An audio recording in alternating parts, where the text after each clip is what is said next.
From lab-grown pork to cultivated fish, Singapore's emerging alternative proteins market is cooking up a storm.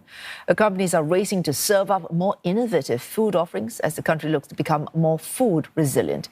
Choo tells us more. It may look and even smell like the real thing, but this is no ordinary fish cake. Yeah, normally in Thai fish cake, they use dory fish or pollock. Yeah, but we have decided to use red snapper because it's one of the cell lines that we have developed so far. It's part plant and part cultivated fish cells made by Singapore's only cultured fish firm, Umami Meats. Flavor and texture. It's part of their push towards recreating seafood popular in Asian cuisine, but overfished and difficult to farm. We're working on eel for unagi as well as for smoked applications in Europe. We're working on tuna for the wide variety of ways that we can use tuna. We're looking at everything from sushi to more common mass market kind of tuna applications like a tuna steak, for example. The company is hoping to feed an emerging appetite for novel and sustainable foods with seafood that is cultivated rather than caught. This is where the magic happens. It starts with a few stem cells from the fish. Then the lab uses a culture medium or a liquid broth with nutrients so that the cells grow and divide. And in under 2 weeks, they're ready to be used in food products. It's a complicated process that goes right down to the basics. This image represents the nucleus of the cells. When we do staining, for example, if you're doing muscles or fat staining, we want to stain the nucleus so that you can visualize. The company hopes to get government approval in 2023 and have the product hit the local market the year after.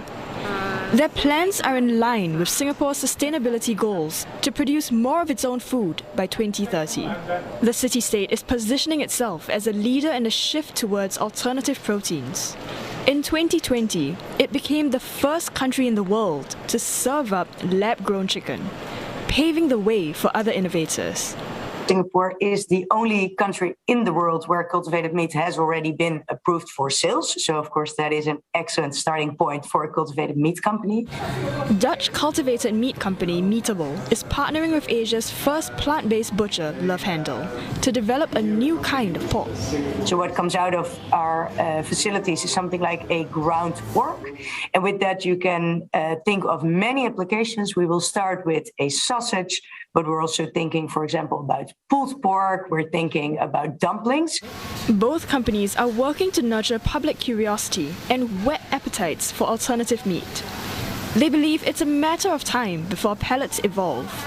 We do believe that similar to, let's say, electronic vehicles, there's going to be an intermediary step like hybrid vehicles where you transition from traditional products all the way to the modern products. So we believe that the future of meat or an intermediary step will be hybrid type of products, mixing the best of plant-based products and cultured products.